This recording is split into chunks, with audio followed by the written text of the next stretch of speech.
All right, hi, my name is Allado McDowell. I am a writer and an artist, and I have been working for the last 10 years in AI research at Google. This talk is entitled Designing Neural Media, and I'm going to be going over a typology of media that I have devised based on the research of many people and with some contributions of my own around the nature of AI and what I'm calling neural media um, against the history of other kinds of media. And my hope is to define some of the properties of AI under the category, a broader category of neural media. And the reason it's called designing neural media is because I believe we're in a critical inflection point where we have quite a bit of influence over the future of this media type. And as you'll see, there are certain historical periods that I have identified with various different media types, and we're in the beginning of one, I believe, with AI and generative media under this broader category of neural media. So this image is very important for me. It's called Trippy Squirrel.jpg, and it was leaked onto Reddit in 2015. It is one of the very first AI-generated images. It was very much the first viral AI-generated image, and it gave rise to a phenomenon called deep dream. That phenomenon led to my work at Google with the Artists and Machine Intelligence program, which I co-founded and established in 2015. And that program works with artists and philosophers and AI researchers to kind of explore the possibilities of AI. So, several years before generative AI hit the mainstream, we were exploring its artistic possibilities, and largely because this image and its escape into the internet really forced us to pay attention to the creative and generative possibilities of AI. Now, this program launched officially in 2016, which was the 50-year anniversary of Bell Labs Experiments in Art and Technology 9 Evenings program, which was an event that featured many prominent artists in the New York art world working with engineers at Bell Labs to create one of the first prominent corporate corporate art and technology programs, collaborative between artists and engineers. And in looking back at that moment, as we launched the program, I became aware of the research of Fred Turner, a historian at Stanford University, who's written 2 books, one from Counterculture to Cyberculture and the other, The Democratic Surround, both of which trace the history of the internet, Silicon Valley, the technology that originates there, back to not only the West Coast and American and eventually global counterculture, but also to the origins of the media that counterculture generated. And I'll speak a bit more about that under the broadcast and immersive media type. So this is the taxonomy that I've created, building on Turner's work around broadcast media and what he calls surround media, which I'm calling here immersive media. So as you can see, there are 2 other categories I've added, network media and neural media.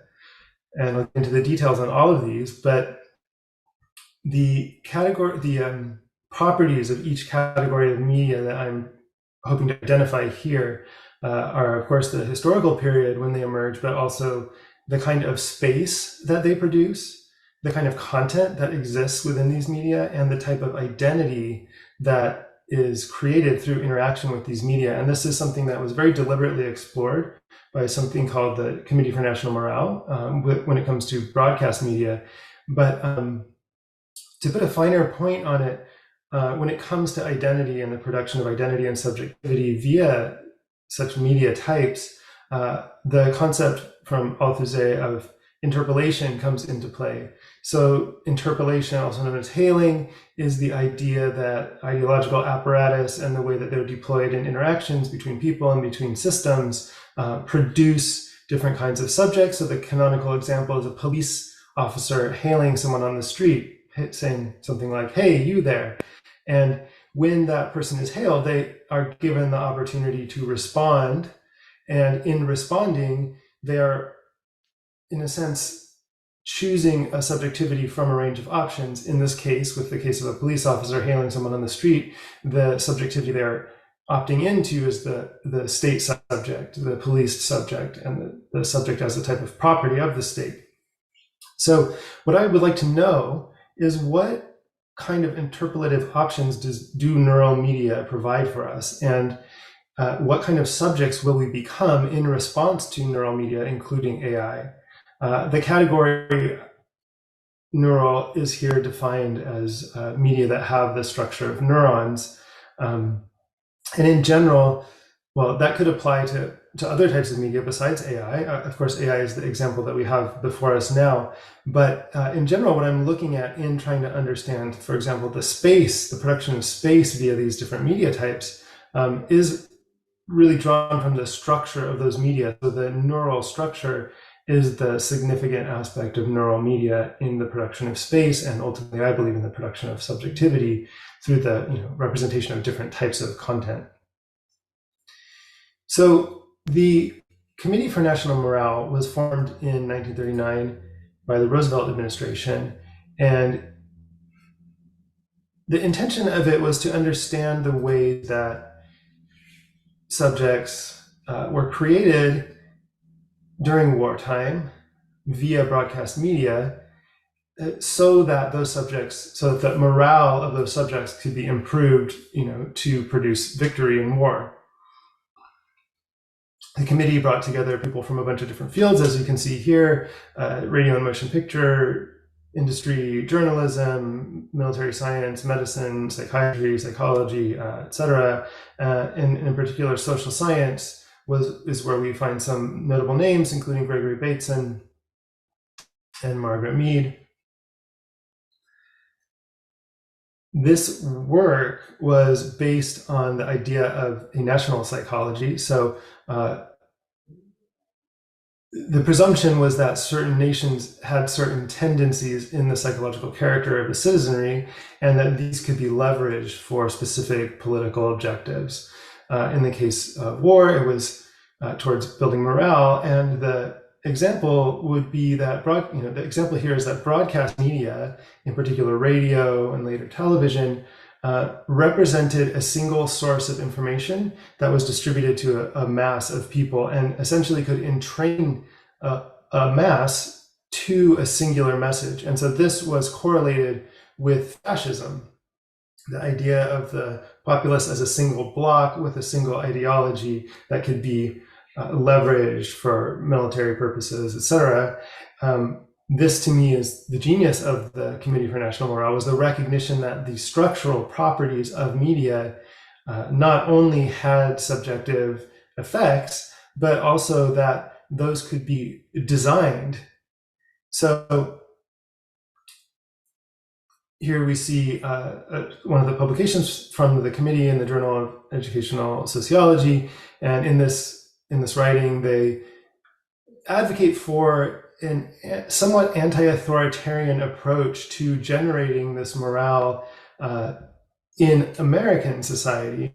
The idea being that there is a fundamental anti-authoritarian character to the American psyche, and that overt use of propaganda through broadcast media would be experienced as such, and that directness needed to be mitigated through networks of social influence, and a kind of distribution of messaging in space, and the creation of a feeling of choice in how information was consumed and how the subject was constructed in relation to that information. So here we're talking about the very beginning of television, we're talking about radio, and a recognition that new forms of media could be designed toward a new kind of subject, or at least to leverage the existing tendencies of the population. So in categorizing broadcast media, I've described it here as a centralized space with programmed content for demographic identities. So let's go through some of these details. Centralization of space begins with physical space. So the bodies of the viewers are aggregated in private environments, And in third spaces like bars, public spaces where there was radio or television, the construction of this physical space did have impacts in communities. Just the fact that people were gathered indoors created bonds within smaller groups that would not have existed, would have say been spread throughout the community in a different physical configuration of media. And when it comes to the content, the idea of programming, this is the term that's used for television, is that there were sort of segments of programmed content, television shows that constructed certain parameters for identity. So we can think of the authoritative news broadcast with the sort of talking head news anchor, or the nuclear family sitcom, or the late night show, and the kind of subjects that are produced within those environments are being offered as apparatuses for ideology, but also as programs, so to speak. The way that the subjects, the consumers of this media, were understood by the industry, really, this happened through demographics, and those demographics were created by marketing agencies. So Nielsen, being the preeminent marketing agency and consumer information company, began by trying to map and understand radio listeners. And so there is a device that they acquired called the odometer, or the odometer, which was attached to a radio and could determine when it was on and what station it was tuned to. And so knowing the demographics of the household, they could infer that people of a certain age, gender, income, tuned into certain programs at certain times. They produced then consumer indexes, reports about who was listening to what radio station. Notably, they also did this for pharmaceuticals.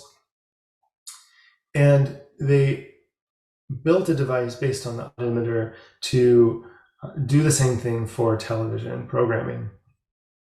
So this is a relatively recent Nielsen survey. As you can see, demographics are divided by age, gender, and typically there are desirable demographics that have more spending power, and so advertisers will, of course, want to promote products during those times that those viewers or listeners are tuned in.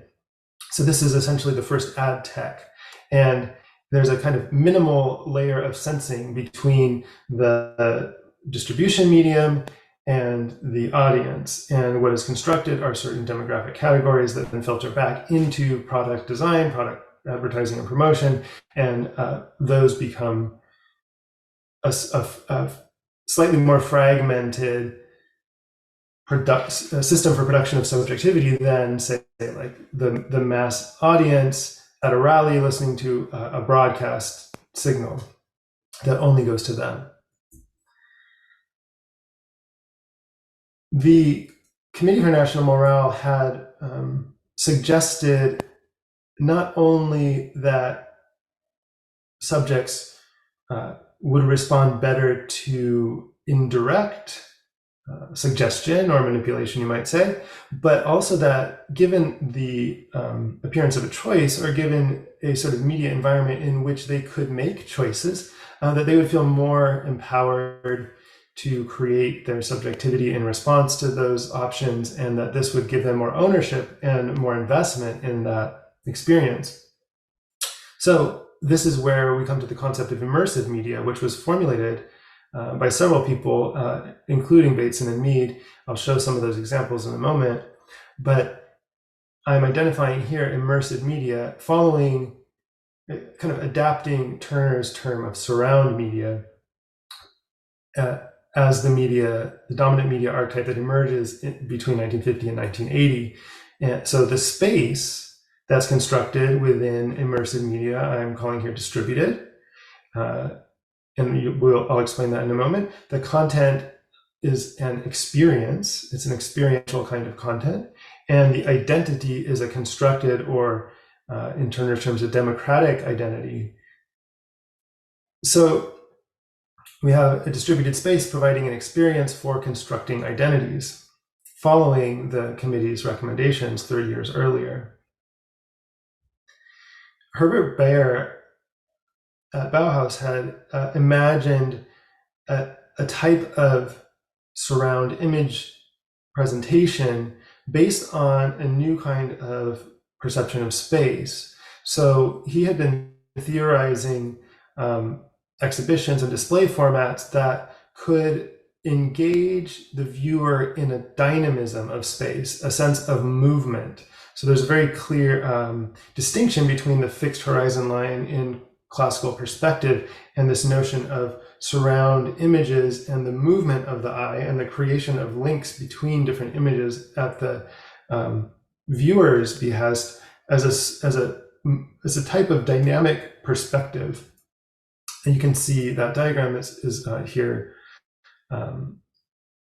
embodied in this exhibition with the images. Herbert Bayer's Airways to Peace exhibition at MoMA in 1943 described flight and the history of flight through this inverted globe in which a viewer could go inside and kind of see the world from a sort of bird's eye, kind of inverted bird's eye perspective, and see flight paths and understand a new kind of sense of space based on dynamism, but also very much based on the air as a source of military dominance. So we have this notion of dynamism and movement tied to industrial and military dominance, but also as a form of surround that can be experienced as a kind of emerging global subjectivity in one way, but also a constructed subjectivity within a surround environment. Edward Steichen's Family of Man exhibition at MoMA in 1955 also follows this logic, and it presents a kind of universal brotherhood of man with these images of people all around the world taken by thousands of photographers. And the notion here was that the viewer could move through this space and construct their own picture of humanity in much the same way through this dynamic combination of images within their specific individual experience of the space. Here is the American National Exhibition in Moscow in 1959. Charles and Ray Eames' film Glimpses of the USA is presented in a dome. As you can see, this kind of dome architecture recurs. It's simultaneously a surround environment that provides an array of options. It's also an enclosure of space, but it's simultaneously providing this dynamic view and fixing the number of options within an enclosed environment. It's notable, just kind of by chance, that many of the images that I found online in looking for this documentation of this exhibit happen to feature freeways and automobiles, something that is inherently tied into this notion of an individualistic American subject that is in a dynamic relationship with space. Similarly, we see tires appearing here in Alan Capro's yard installation. So Alan Capro was among the Fluxus artists who were also considering space and distribution of media in space as a new way of understanding art, a new way of creating art, and a new way of offering autonomy and choice to viewers who would go into these happenings and kind of make what they would of them. Some people sit on the tires, some people move around. It very much follows this logic, but it imports it into a countercultural perspective,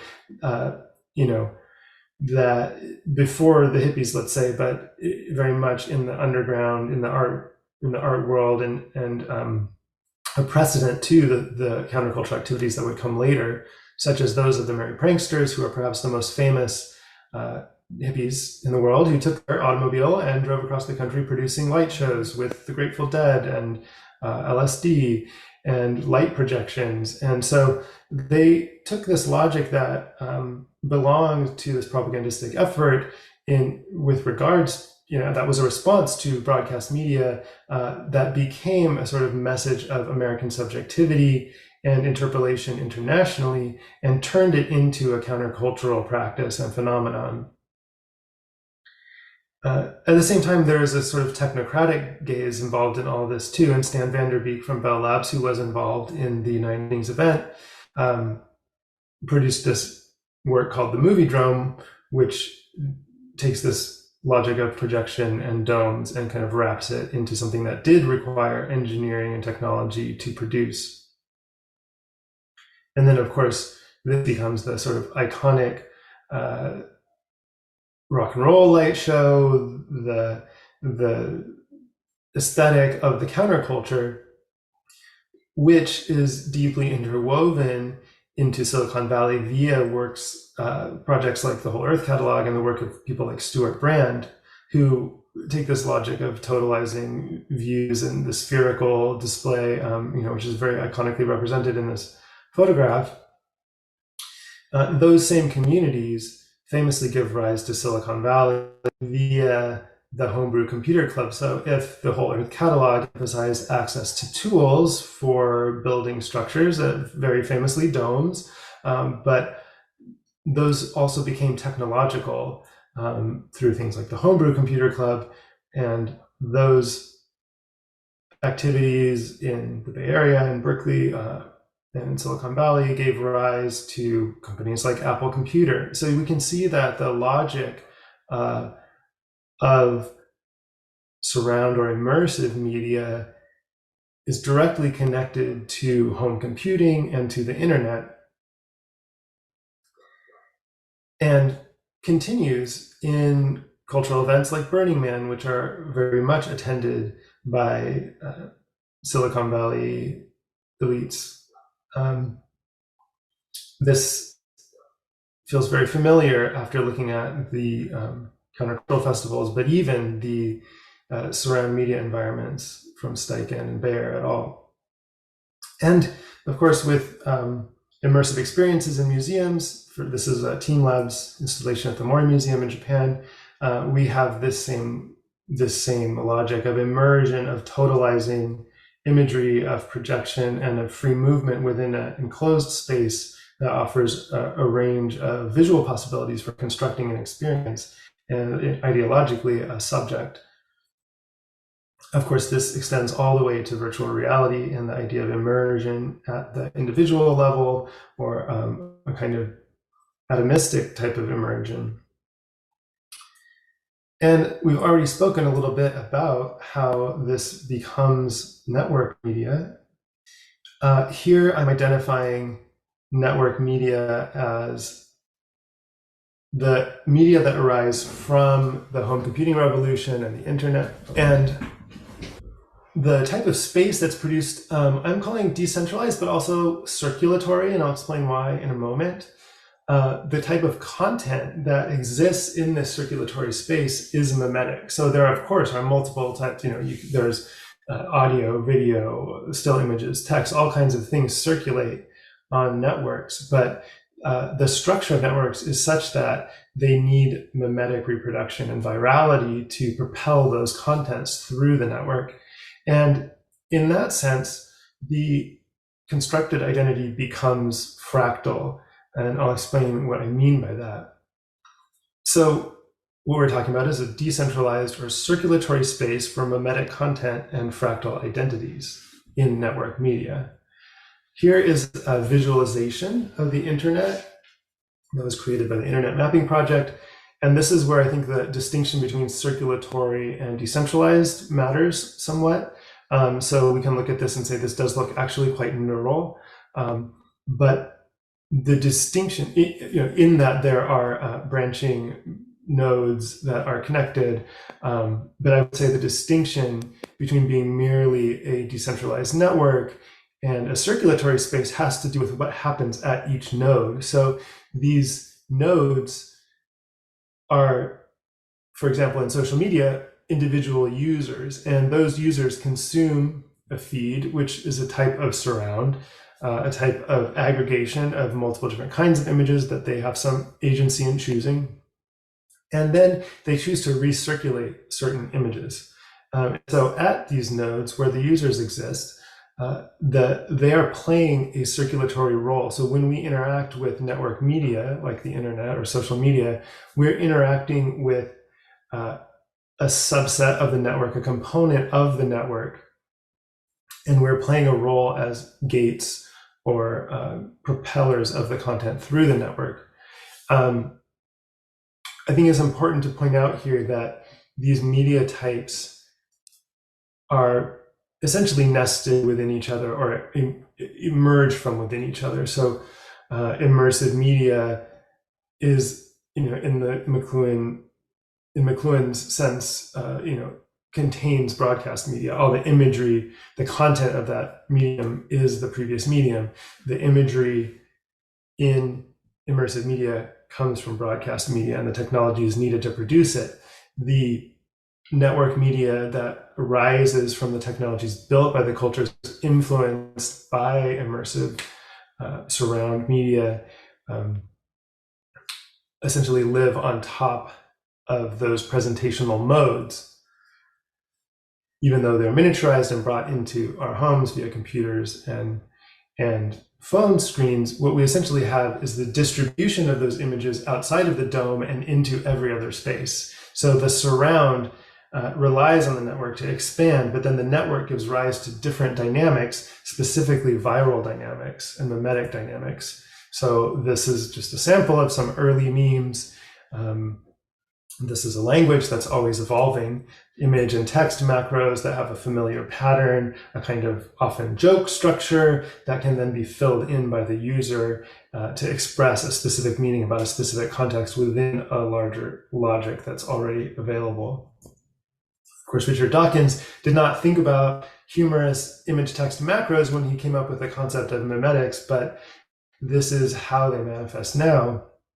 And perhaps one of the more well-known intersections of memes and politics is in this image called the political compass. And it is a 2x2 diagram that shows economic and social tendencies between left and right, libertarian and authoritarian. And within this matrix, many identities can be constructed. So whereas broadcast media worked in clear blocks that were quite large to produce different kinds of subjects and politics, surround media enabled a kind of curation from within an image set to produce an individual subjective orientation.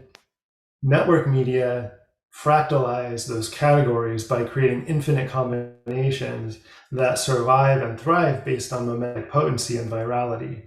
So identification within political formations such as these is hyperspecific.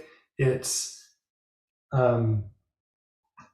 transient. This is at least what we're kind of seeing with Gen Z research around their use of politics. Joshua Citarella has done quite a bit of work on this topic. And it extends all the way into the deep ontological structure of the world as seen by these viewers. So this is a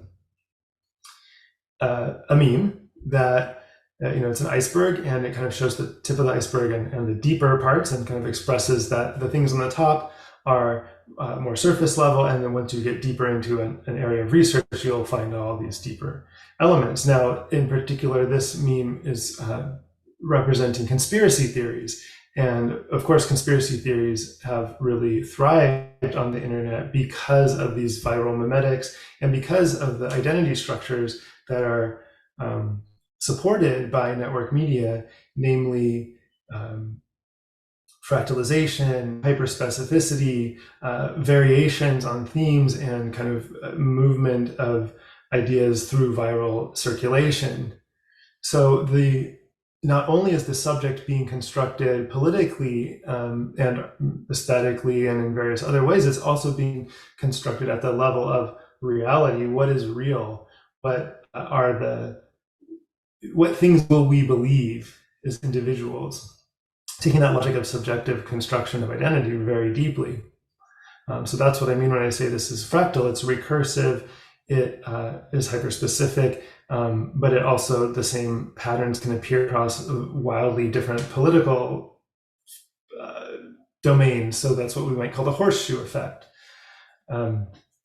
Again, these media types tend to emerge from each other. They tend to enable each other, and the categories are a little bit blurry and, to be honest, somewhat arbitrary. But I'm really trying to get a handle here on how we can think with the new neural media that are emerging, and what by simplifying them somewhat, understanding, what tendencies we can expect to see. So the answer here to the question of what are the spatial content and identity-oriented properties of neural media, in my opinion, are that neural media is high-dimensional. It produces a high-dimensional space.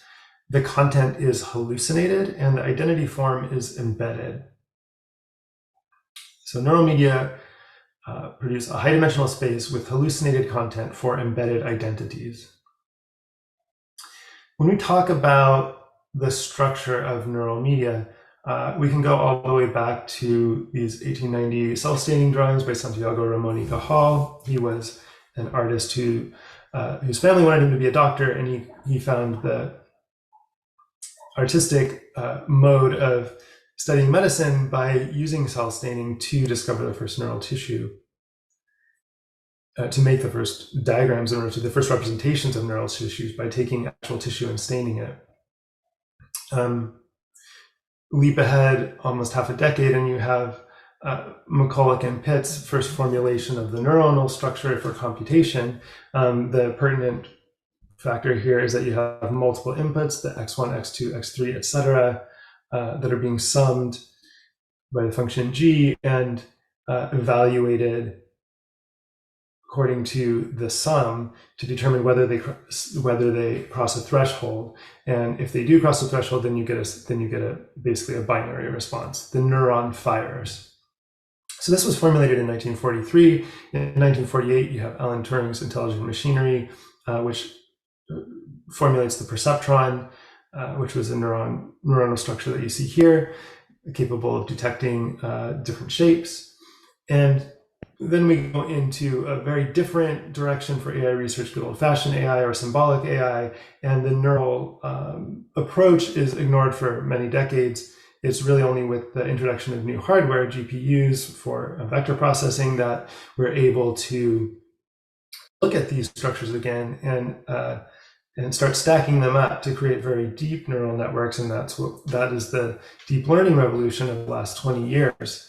It's important to note that revolution was happening quietly in the background of network media. So at the times, during the time when virality and network media were reaching maturation, let's say through social media, and we were beginning to see the immersive surround distributed throughout reality with smartphones, and we were linking into these circulatory networks via social media, we also are starting to be influenced by AI algorithms on the back end of these systems. So the linear timeline, the conversion of social media timelines from linear into algorithmic, I think, is the phase change. So once you have an algorithm that can scramble time and present the options with different weightings, with different priorities, you have a different structure. And this is around the same time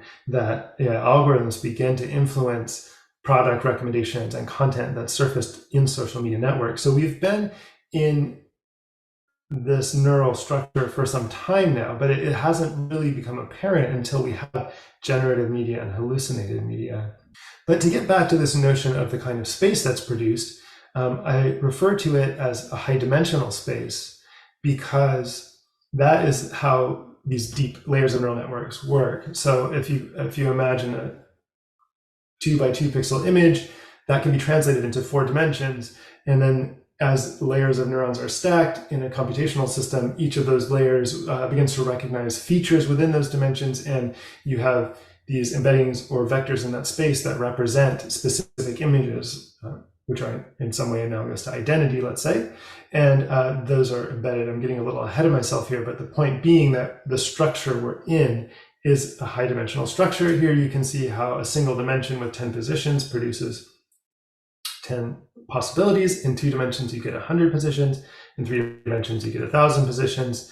And of course, as I said, these are high-dimensional structures. They are not the 3D space of everyday life. They're a different kind of space that can go to 4D, of course, and beyond. And these systems have many millions and billions of dimensions and parameters. and these generally flow through. So if we have 1, 2, 3, 4, 5, 6, 7, 8 inputs, they're evaluated according to the sums of the neurons against certain weights, which is how these neural nets are trained, and you get 1 or 2 outcomes. You can also see more detailed descriptions of how data flows through these neural nets and what the function of certain layers are, down to the specific types of functions that are called in the construction of these.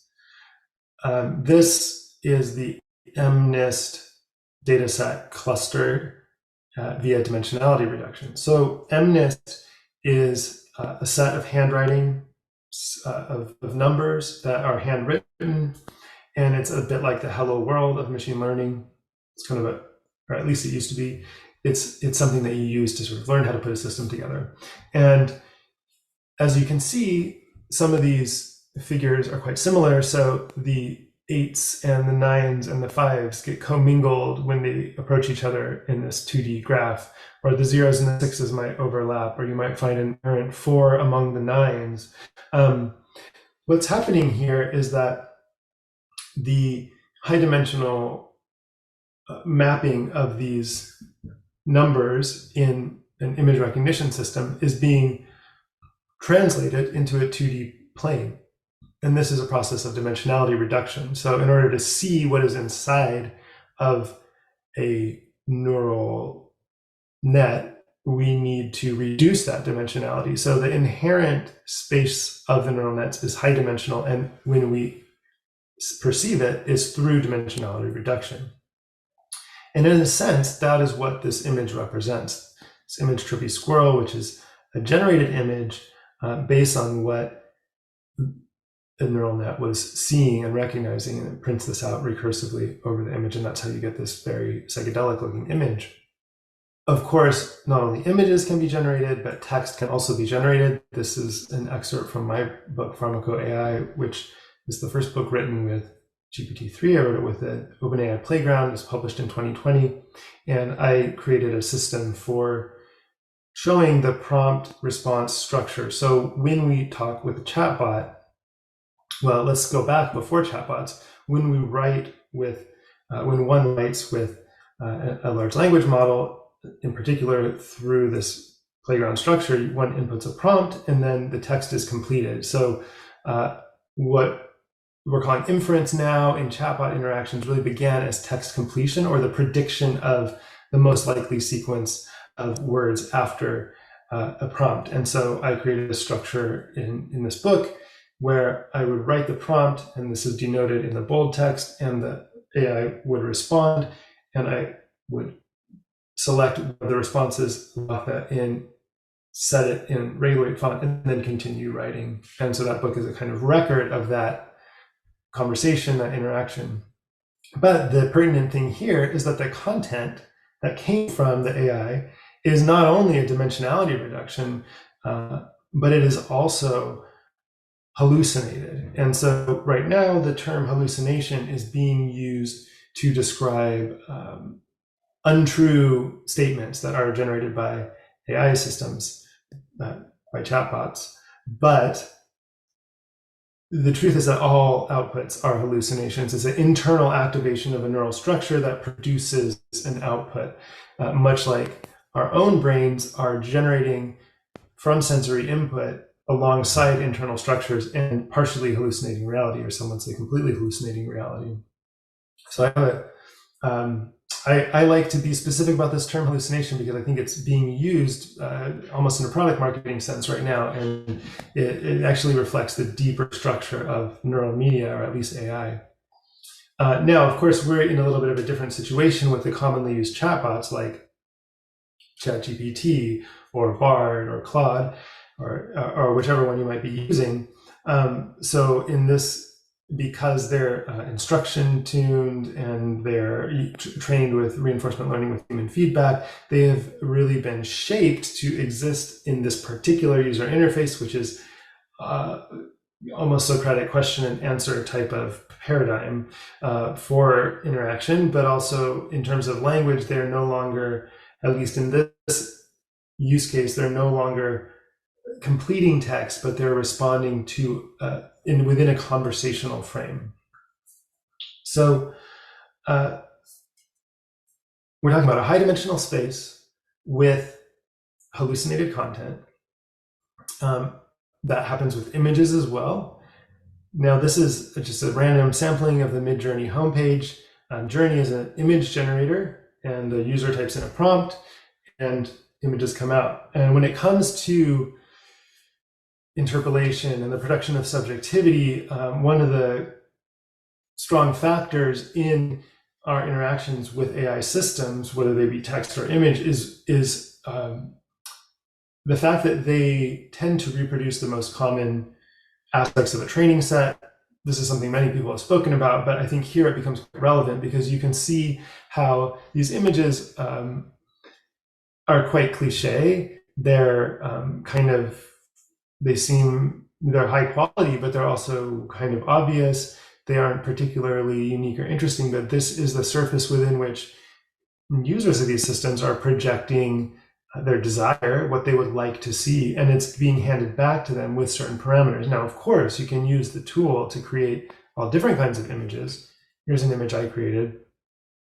But in order to get here, one must not only learn how the tool works, and in the process reshape some of one's thinking, but also really look for the outer edges of that kind of bell curve distribution of content within the training set to target things that you might not have seen before.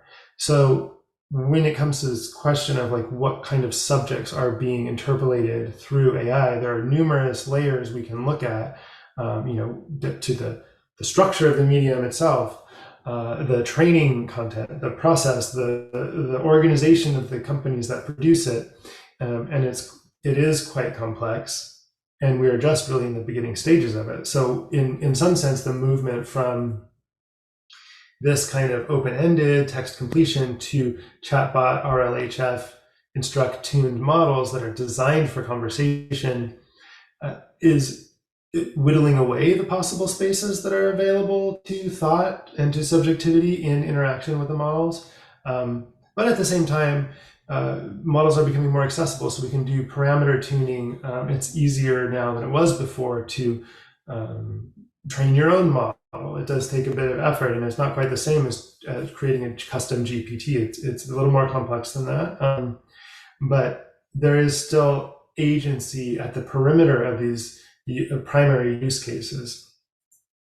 But another important aspect of subject production and interpolation in interacting with specifically chatbots is this phenomena that I think of as ontological shock. So I've categorized two different responses that I see commonly to first interactions with AI chatbots. One is to see the model as a self. So this would be maybe the Blake Lemoine example.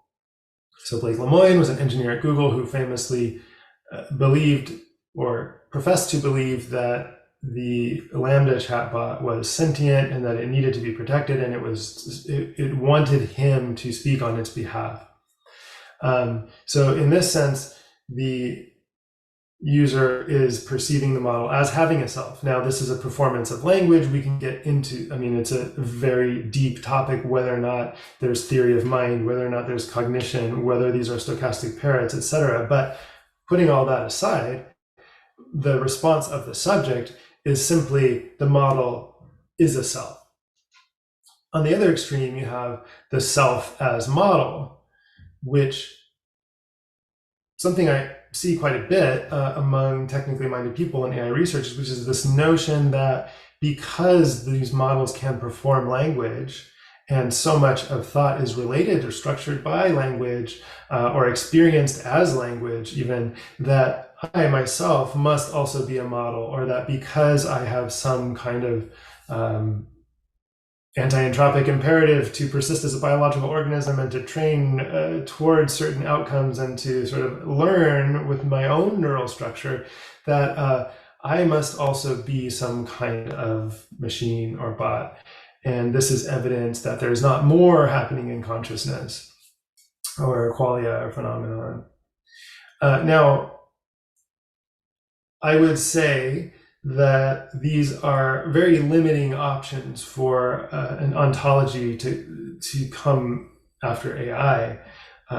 Not only are they highly reductive and hard to work with, they may be simply temporary responses based on what we've come to understand, and new generations growing up with AI might not have these responses, but they also are not true to the fundamental structures of the medium itself. So this is where I think thinking in terms of identity, thinking of identity in terms of embedding, opens more possibilities. I've talked about this as high dimensionality or relationality before, and I think that those are good words for it. But here I'm trying to be quite specific and say that as media, neural media, including AI, construct subjects through their embedding in the space of the medium itself. So within the neural net, I, as a user, a certain person who has made certain choices, who has used certain language, can be tracked and understood as a specific vector in this larger space.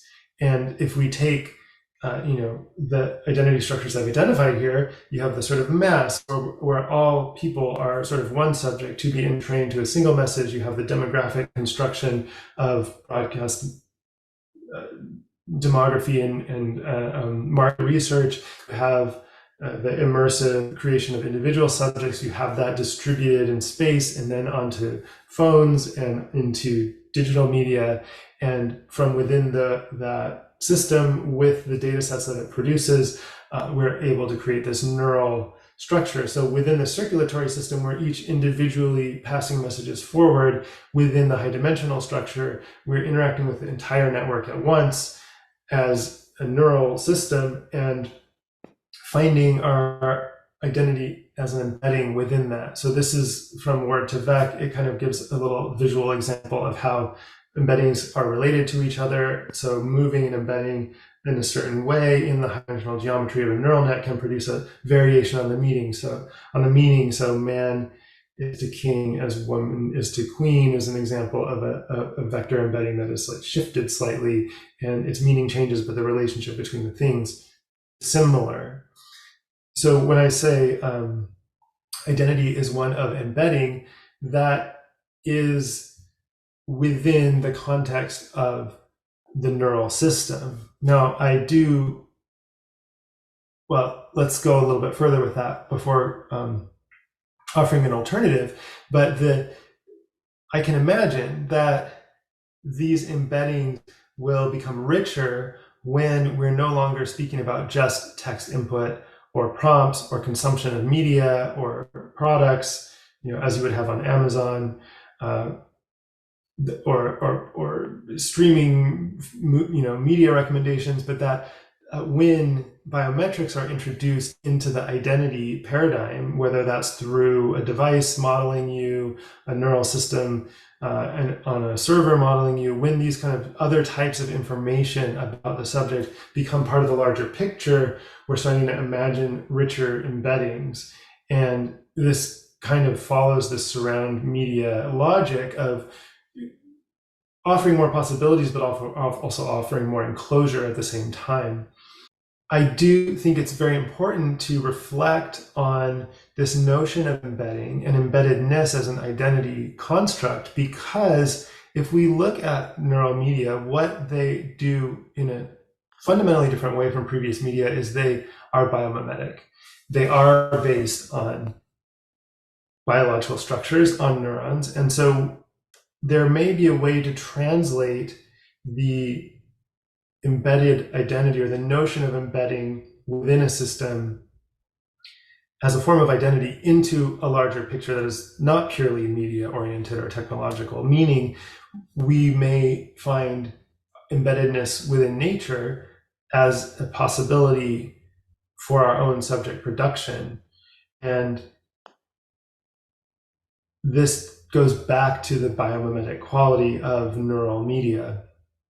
So my personal interest here has been to think AI alongside ecology and natural systems, and to look for parallels and ways that we might draw ourselves back into embodiment and back into the natural systems in which we are embedded, and reflect through those on our role in neural media and AI. And again, I am using the term neural media to refer to AI, but leaving it open as a larger category that could include other types of media that have that neuronal structure. Thank you.